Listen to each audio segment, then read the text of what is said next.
Buongiorno a tutti. Oggi vorrei parlare del tema del partito muçulmano a Roma e di quanto la Lega, principalmente le donne della Lega, si sono schierate ovviamente contro di questo. Io sto con loro. Io ho sempre detto, mai a sinistra, anche se sono straniera, anche se sono nera, tutte queste cose, comunque mai di sinistra. Il mio cervello non ha colore, mettiamo così. Il punto è che loro hanno ragione, voi ridete, scherzate, ma loro hanno ragione, a parte che chi vuole vedere, vedi, però se non vi è chiaro, per me è chiaro già da tantissimi anni.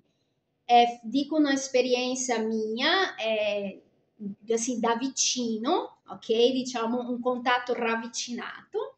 Io lavoravo in una mensa per i bambini della scuola, per i bambini, sai, na femmina Nadia, bambini, bambini, sai, la maltrattamento e sottrazione di minori. Allora, in un paese sperduto dell'Alto Adige, perché gli Alti Atesini sono un'altra storia. Comunque, era un paese sperduto nell'Alto Adige, verso l'Austria, e c'era una signora che lavorava con me, che lei era della Bosnia e Herzegovina, come vi ho già detto esaurientemente. I miei 15 anni in Italia sono stati molto intensi, ho lavorato veramente con tutti i tipi di persone, insomma io ho fatto un'esperienza proprio viva nella Italia di persone, di gente, non mi sono chiusa, no, io ho vissuto, ok? E quindi questa signora era della Bosnia e Herzegovina. E quando tornavamo, io avevo la macchina, ma in questi paesi perduti io andavo con la corriera. E quando stavamo tornando, lei aveva degli amici muçulmani, marocchini, comunque erano muçulmani.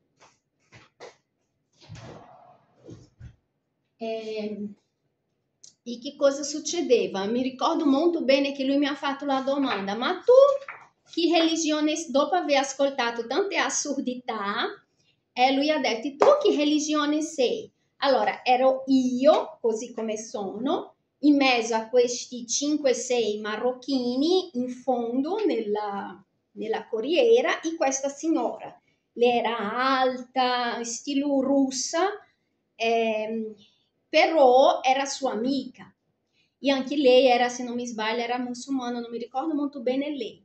E lui mi ha chiesto, tu di quale religione sei? Dopo aver ascoltato le assurdità, che effettivamente erano delle cose cattive verso i cristiani, ho detto, guardi, io sono satanista. Ironicamente, né? Sapete che a volte io uso della ironia. Lui ha detto, ottimo, meglio satanista che cristiana.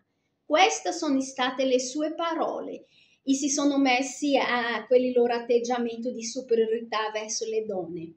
Poi questa stessa signora, noi stavamo chiacchierando così, e lei ha spiegato il discorso del fatto che loro sono poligami. E cosa significa poligami? Si sposa con più di una donna. Lei all'epoca mi ha raccontato, mi ha fatto capire il ritratto che io oggi con 45 anni riesco a capire. All'epoca no, perché la mia vita era diversa, come ho detto sono stata molto libera e i soldi in generale non era naturale per me avere soldi. Non ero nella fila indiana dei disperati. Però lei ha spiegato che il discorso della poligamia è proprio per evitare questo che sta succedendo in Italia adesso. Le mamme, tante donne sole, con i figli, senza condizione di lavorare, senza condizione di avere dignità, E quindi la poligamia per loro è anche un modo di contenere il disagio sociale creato di questo disagio sociale, economico e morale. Quindi, perché io ci tengo a dire questo? Perché gira, gira, gira, noi siamo sempre lì. Istruzione, la ignoranza creano le guerre, la ignoranza crea gli abissi, ok? Perché in tutto c'è un perché, ok? Nella cultura cristiana c'è il perché della famiglia, nella cultura musulmana c'è il perché della poligamia, ok?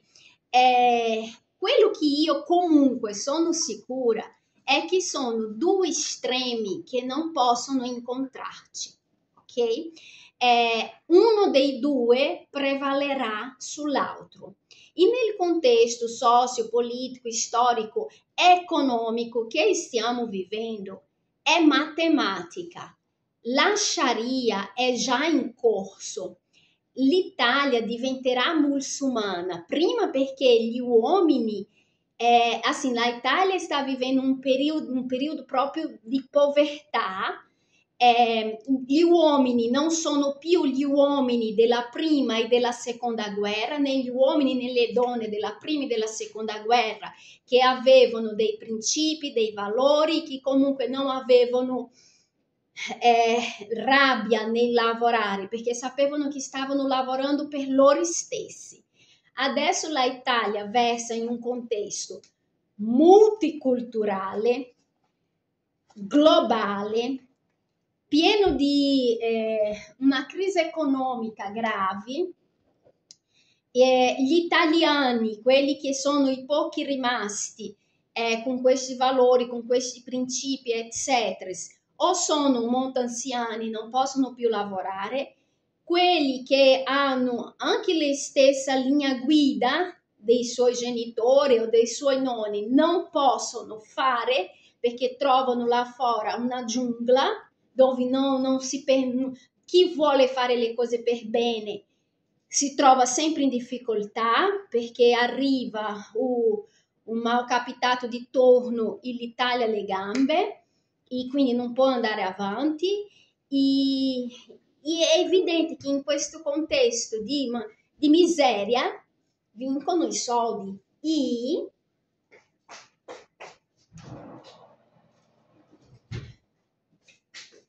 scusate il pane.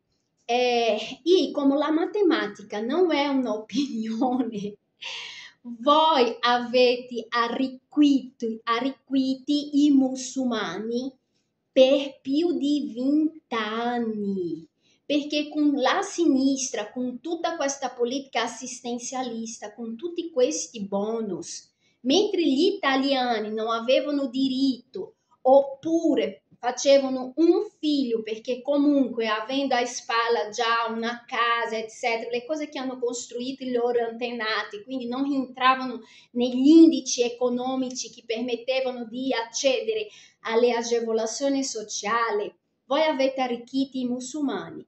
Loro hanno preso questi soldi, a parte i soldi che loro fanno tra lavoro, sai che vivono di solito molto uno in tanti, si sono arricchiti col lavoro che a loro non è mai mancato e anche perché molti di loro, sappiamo bene, sono legati al traffico di droghe, hashish, queste cose così. Quindi loro hanno i soldi che voi italiani sognano, la nuova generazione sogna, quella vecchia, i soldi che è in banca si sta svalorizzando ogni volta di più, a meno che investiti nell'oro, fate degli investimenti, ma oramai siete già troppo grandi, troppo delusi e poi comunque c'è sempre il rischio che il governo va lì, prende via i vostri soldi. Quindi la Sharia è un dato di fatto, che i musulmani oramai hanno già preso il controllo, è un dato di fatto, è una questione di tempo. Per questo, giudice Pietrapiana, la prego, lascia libero io e il mio figlio per per almeno io e lui avere il diritto di essere cristiani in Brasile, perché il Brasile ha tanti difetti, ma lì le varie professioni di fede vivono in armonia, nella loro armonia, ma vivono. Lì è difficile che i musulmani realizzino, assim, è quasi impossibile, perché noi brasiliani siamo combattenti, penso che sia chiaro. Quindi io mi spiace tanto per gli italiani, mi spiace veramente tanto, non solo per gli italiani, per gli europei, sangue puro, la vostra cultura è bellissima, però effettivamente sta essendo uccisa. In Italia in speciale, secondo me inizierà da qua, perché siete quelli più vulnerabili a tutti i livelli. Alla prossima.